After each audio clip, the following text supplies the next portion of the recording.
Everybody, welcome back to Midwest DBS. And yes, we are doing it. This is set to sell. And we're going to go over the deck profile. So if you like what we're doing here, leave a like. If you really like what we're doing here, go ahead and sub. And if you want to, comment. I like to get engaged in the comments and talk to everyone. So, this deck has been at our locals. Overall, so far, its overall win rate is 10 wins and 2 draws over the course of 2 decks, 2 different events. First event, this was played, it was the only one there. It won. Second time, 2 people brought this deck. One of them won, the other one still did well and didn't drop a game. Its only draws it drew, had 2 draws. Ones was with Topo.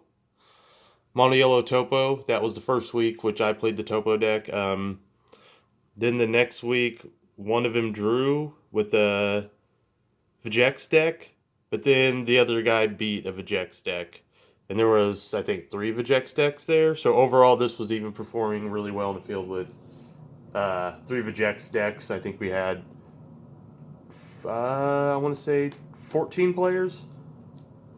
There's 14. There's either 13 or 14 players. I can't remember. But let's go over the deck real quick.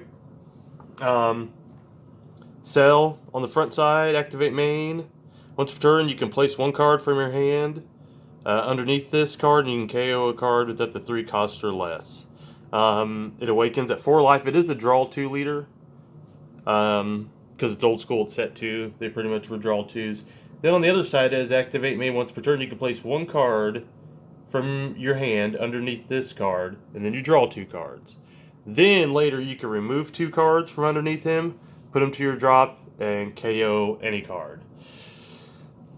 So now we'll go on, and it doesn't. The funny thing about this leader is it when it swings, it doesn't draw. First, I was kind of surprised that it was doing so well, but after seeing 2 people use it and it just dominating, they must be doing something right. So this is kind of a mashup between both their builds, and there's a lot of things you can do differently, but I'll just go ahead and go through. First off, we play 3 new Fine Power Sun Gohan, because you do want to get on the flip side, so when you're putting a card underneath, you're seeing 2 cards. And this is 1 drop, take a life, gains power, crit. Next, we are running 4 Frieza Zeno Darkness Overflowing. Because right now this is the only Unison card we have in green. Later it'll probably be changed up to the new Bardock, because it just seems to fit with this theme a lot more. But this has a permanent. If a counter would try to be removed from Frieza, you can take a life instead. It has +1, which is a lot of times you're just wanting to plus. You basically put a card in your drop, then draw a card. Then it has a -1, which you also can use often. You choose one of your opponent's battle cards, exchange cost 4 or less, and KO it. Or it can remove Unison counters. So that's also key. It's one of the few. It's the only card right now out there that's a Unison card that's removing Unison counters. And plus, right now you just want to be playing Unisons. There's no answers to them. So you play it on turn 2. They can't counterplay it. It's just there. And it's just a 15k attacker that's going to do stuff the rest of the game. Unless they kill it. Now I put 2 and 2 of these. Normal, I think, 2 Reebs, 2 Gokus. These are perfect cards to put underneath this. Because you put them underneath. Later on you're removing them into KO cards. And then you get value out of your drop. I think what I would run is I would definitely run 3 of these. Probably 3-3 split, but I was trying to make room to try to show what both their decks were doing. Because I think in one build, one guy was running these and not these, and the other guy's running these and not these, so I kind of had to make some room. But if you just have 2 and 2, that's fine too. But I think I would run 3 and 3 at least. Maybe even 4 and 4 if you have them. Just because the cards are really good. But definitely at least 3 and 3 or 4 and 2. Probably 6 altogether. But this draws cards. It's in your drop. You pay 2 cents. You draw cards. This, since your leader's green, is basically the reverse of the ape. Same thing. Take it from your drop to your warp. You force your opponent to discard 2 cards. This deck, all in all, is basically Surge Piccolo. Best way to put it. You're running Goku Black Rose, and obviously this is used. It's Activate Battle. You bring it out for 2, and you get a KO card 2 cost or less. Then Activate Main. It allows you to play this for 3. And this card is still very nasty when it comes into play. You get to take 2 cards from your opponent's hand, or you get to KO 2 battle cards. This thing also has Indestructible and Double Strike, so it's still just like, it's still really gross. This is pretty much a hand control deck. With that theme, 3 Vegeta the Cruel, still good counterplay. You counterplay it out, you can KO a card, and your opponent has to warp a card from their hand. And it essentially costs you 2 in this deck. You'll see why, because it is a multicolor deck. We run 4 Bean. Enough said, Bean's just good. Run it if you can. We play 4 Cell's Kamehameha. If all your energy's green, which the only blue cards in this deck, the only cards you never want to charge as energy is your 4 Sensu Beans or your 2 to 3 Apes. As long as you're not charging those, this is online all the time. Gives your leader plus 15k, and you get to rip a card from your opponent's hand. So, really good. Now our super combo, play still in the hand control aspect. You use this as a super combo, your opponent has to take a card from their hand and put it on the bottom of their deck. Plus it's blue and green for a couple of rival cards we have. Negates. We want a 1-cost negate. Unfortunately, green kind of lacks on the negate side, but Shocking Death Ball is what we're going to go with because it negates, it can pop a card. It can also be free if you have Sparking. And this deck runs no Overrealm, so Sparking shouldn't be an issue with Cell putting cards into your drop.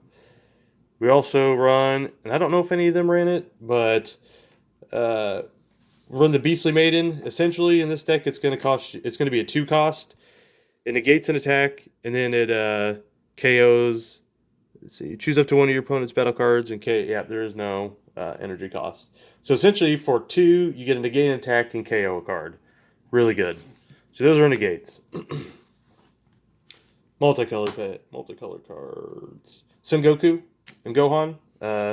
Saiyans of Earth. This is good. It's an arrival for a blue and green. But this card is very tricky. It does a lot of stuff. So your opponent could be swinging in, comboing in big time to try to kill you. You combo arrival this in. Then you can choose that card and put it in their drop. So it basically wastes all that combo power. It's good at stopping, especially in the Vegeta match, when they're trying to Bibbidi combo you and get a huge swing. Arrival this in, it doesn't matter. Basically, you put that card they comboed all this into, and you throw it in their drop. No, sorry, not throw it in drop. You throw in their energy in rest mode, and then you force a card from their hand. So, just really good card. Since we're in blue-green, you run Android 17, Protector of Wildlife. To check land, enough said, you want to see a multicolored card turn 1 in your energy, and then you can start playing these untapped. The multicolored card you'd really like to see turn 1 is Bad Omen. It's a great card. It can come out from your energy into play for 4, and you get a KO card, and your opponent has to crit a life, or you could just play it for 5 and do the same thing. Since we are a green leader, just like Surge Piccolo did, this gives us hidden potential. Great counterplay. You can counterplay anything 4 or less, and then you get a restand. Restand one of your blue or green energy. So it can restand a mono blue, a mono green, or probably you're going to restand one of your multicolored. Last but not least, the SCR is Vegeta. This card just lights out. Basically, when you play it on your turn, it has triple attack, double strike, and crit. And you play it for 5. and it's a 40k. So basically, with all those keywords, it basically says Victory Strike for the most part, unless your opponent has tons of negates or has a way to remove it right off the bat. So overall, this deck did really well at our locals. It's basically Surge Piccolo with this leader. You can mess with some of the ratios. There's certain cards I'm going to mess with a little bit more and to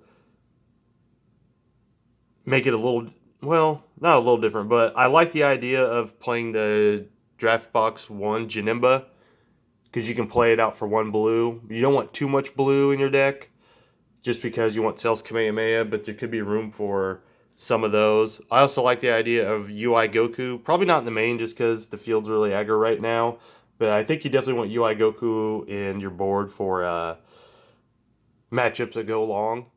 Other control basically other control decks you might play against. And trying to think what else. A good negate to have in your sideboard would be Whis Coercion because it's blue and it keeps energy up against aggro matchups. Besides that, that's all I have for you. I just thought I'd bring this deck out. We had 2 players, Michael and Nate, that both played it, and one won week 1. The first week one won the second week, and this was after we had all the new units and stuff, the expansions and the starter decks.